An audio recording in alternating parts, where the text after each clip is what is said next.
ఇలా రాగి సంగటి వేసుకొని ఇందులో ఈ చికెన్ పులుసు అనేది కలుపుకొని ఇలా తిని చూడండి. చూడండి. హాయ్, హలో, అందరికీ నమస్తే అండి. అందరు ఎలా ఉన్నారు? మీరు అందరూ బాగుండాలని మనస్ఫూర్తిగా కోరుకుంటున్నాను. అలాగే ఈ రోజు రెసిపీ వచ్చేసి జలుబు దగ్గులు ఉన్నప్పుడు ఇలా చికెన్ పులుసు తయారు చేసి ఇలా తిని చూడండి. మొత్తం కూడా అన్ని జలుబు దగ్గులు అన్నీ కూడా తగ్గిపోతాయి. చాలా టేస్టీగా ఉంటుంది, హెల్త్కి కూడా మంచిది. అందరూ ట్రై చేయండి. ఇది ఎలా తయారు చేయాలి వీడియోలో చూపిస్తాను. చికెన్ పులుసు చేసుకోవడానికి ముందుగా నేనైతే ఒక ఆనియన్ ఒకటి, 2 పండిన టమాటాలు చూడండి, ఒకటి పెద్దది ఒకటి చిన్నది ఒకటి, చిన్న అల్లం ముక్కనైతే ఇలా చిన్న చిన్న పీసెస్గా కట్ చేసుకోవాలి. ఇలా వెల్లుల్లి కూడా ఇలా పొట్టు అయితే తీసుకోవాలి. ఇప్పుడు ఇవన్నీ కట్ చేసి పెట్టుకోవాలి. ఇప్పుడు ఇవి నా దగ్గర ఉన్నటువంటి హోల్ మసాలా అయితే వేసాను. కసూరి మేతి, అలాగే సోంపు, షాయిజీరా, అనాస్ పువ్వు, అలాగే జాపత్రి, చెక్క, లవంగం, జాజికాయ, అలాగే పెద్దాలకి చిన్నాలకి సొంటి మిరియాలు ఇన్ని కూడా వేసాను. చూడండి, అంటే మనకి ఇంట్లో ఏమన్నా అవి వేసుకుంటే సరిపోతుంది. ఈ మిరియాలు ఇవైతే కనుక ఖచ్చితంగా వేయండి, మిరియాలు సొంటివి. అలాగే మనకి ఇట్లా జలుబు అది చేసినప్పుడు కూడా చాలా బాగా పనిచేస్తుంది. గొంతు పట్టేసినట్టు అలా ఉంటుంది కదా, అలా ఉన్నప్పుడు ఇట్లా ఈ పులుసు అనేది చేసుకొని తినండి. గొంతు కూడా చాలా ఫ్రీ అవుతుంది. మసాలా మరి ఎక్కువగా కాకుండా కొంచెం అన్నీ కూడా లైట్గా తీసుకొని ఇలా వేసుకొని చేసుకుంటే కనుక చాలా చాలా బాగుంటుంది. మసాలాలు అలాగే టమాటాలు, ఉల్లిపాయలు అన్నీ కూడా తీసుకున్నాము కదా. ఇప్పుడు స్టవ్ మీద అయితే వాటర్ పెట్టుకున్నాను. ఈ వాటర్ పెట్టుకొని ఇందులో ఆనియన్స్, అలాగే కట్ చేసినటువంటి అల్లం, అలాగే టమాటాలు అన్నీ కూడా స్టెప్ బై స్టెప్ వేసుకోవాలి. అలాగే వెల్లుల్లి. ఇప్పుడు ఈ మసాలాలు ఉన్నాయి కదా, ఈ హోల్ మసాలా, ఈ మసాలా అన్నీ కూడా ఇందులో వేసుకోవాలి. అన్నీ కూడా ఒకసారి బాగా ఇలా కలుపుకోవాలి. చూడండి, 2 కాశ్మీరీ చిల్లీస్, అలాగే నార్మల్ చిల్లీస్ వచ్చి ఒక 4-5. కాశ్మీరీ చిల్లీస్ ఒకవేళ లేకపోయినా కూడా స్కిప్ చేయొచ్చు. అలాగే చింతపండు, నేను పులుసు పెడుతున్నాను కదా, అందువల్ల కొంచెం చింతపండు కూడా అయితే తీసుకున్నాను. ఇది స్పైసీగా కొంచెం కారంగా చాలా బాగుంటుంది టేస్ట్. అలాగే 1 స్పూన్ వరకు ధనియాలు, 1 స్పూన్ వరకు జీరా, ఇవన్నీ కూడా ఉడికించుకోవాలి. కొంచెం డిఫరెంట్గా టేస్ట్ చాలా బాగుంటుంది. నేను చాలాసార్లు చేస్తున్నాను. ఇలా మరుగుతున్నాయి కదా, ఈ మరిగే టైంలో నేనైతే పుదీనా అయితే వేస్తున్నాను. ఇప్పుడు ఇవి అన్నీ ఉడికాయి కదా, ఇప్పుడు స్టవ్ ఆఫ్ వేసుకొని వీటిని వాటర్ నుండి సపరేట్ చేసుకోవాలి. ఇవన్నీ ఇలా తీస్తే కనుక అన్నీ వచ్చేస్తాయి. ఒకవేళ మీకు ఇలా తీయడం కష్టంగా అనిపిస్తే కనుక ఇలా స్టైనర్ ఉంటుంది కదా, అలా కూడా ఫిల్టర్ చేసుకోవచ్చు. మనం ముందుగా ఉడికించుకున్నటువంటి ఇవన్నీ కూడా చల్లారి పెట్టుకున్నాము కదా, ఇప్పుడు ఒక మిక్సీ జార్ తీసుకొని ఇందులో వేసుకొని పేస్ట్ చేసుకోవాలి. బాగా మెత్తగా చేయాలి. ఇలా మెత్తగా చేసుకోవాలి. ఇప్పుడు కర్రీ ప్రిపేర్ చేసుకోవాలి.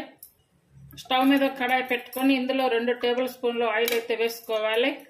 మనం ముందుగా మిక్సీ పట్టుకున్నటువంటి పేస్ట్ అంతా కూడా ఇందులో వేసుకోవాలి.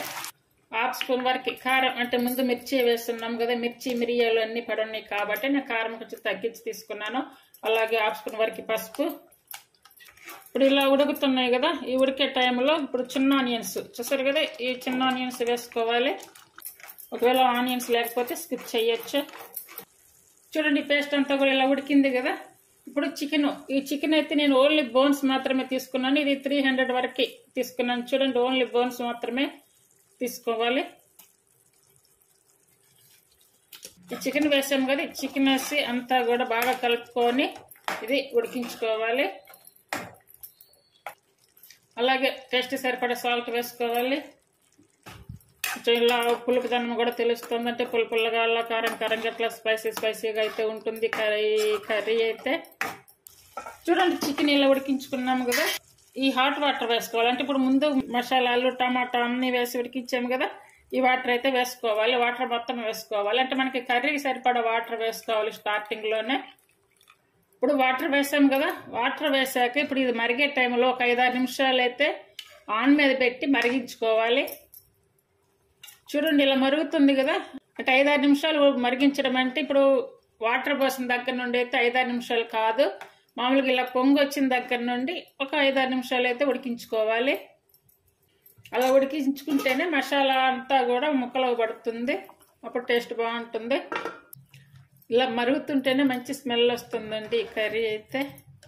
పులుసు కదా అని మరీ ఎక్కువ వాటర్ అయితే వేయొద్దు, మనకి లిమిట్గా మనకి ఎంతలో సరిపోతుందో అంతవరకు వేసుకోవాలి. ఇప్పుడు ఇది మరుగుతూ ఉంది కదా, చికెన్ ముక్కలు వేసేసాం, వాటర్ కోసం ఇంకా అయిపోయింది అనుకొని వెళ్ళొద్దు. ఇంకా దీని ప్రాసెస్ అయితే ఇంకా కొంచెం ఉంది. పక్కనైతే ఇంకో పాత్ర పెట్టుకోవాలి. పక్కన మరొక కడాయి పెట్టుకొని ఇందులో 2 స్పూన్లు అయితే నెయ్యి వేసుకోవాలి. ఇప్పుడు నెయ్యి వేడైంది కదా, 1/2 స్పూన్ ఆవాలు, అలాగే 1/2 స్పూన్ జీరా ఆవాలు చిటపట్లాడే టైంలో ఇప్పుడు సన్నగా కట్ చేసుకుని పచ్చిమిర్చి చీలకలు, అలాగే కరివేపాకు 2 రెమ్మలు,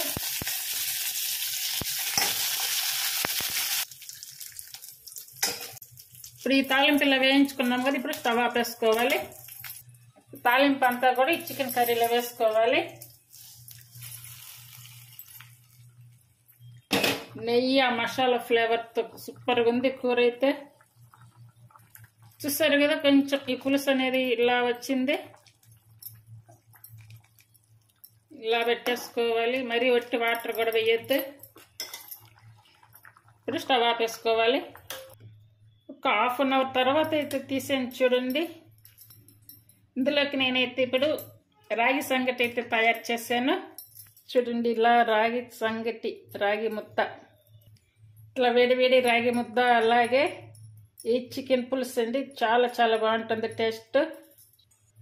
అంటే ఇప్పుడు కూడా ఎక్కువగా దాదాపుగా మనం చికెన్ కర్రీ అని, అలాగే గ్రేవీ, అలాగే ఈగురు కూర ఫ్రై ఇలా చేస్తూ ఉంటాం కదా. ఇలా ఒకసారి ఇలా అప్పుడప్పుడు ఇలా పులుసుగా తయారు చేసి ఇలా ట్రై చేయండి, ఆ టేస్ట్ వేరుగా ఉంటుంది.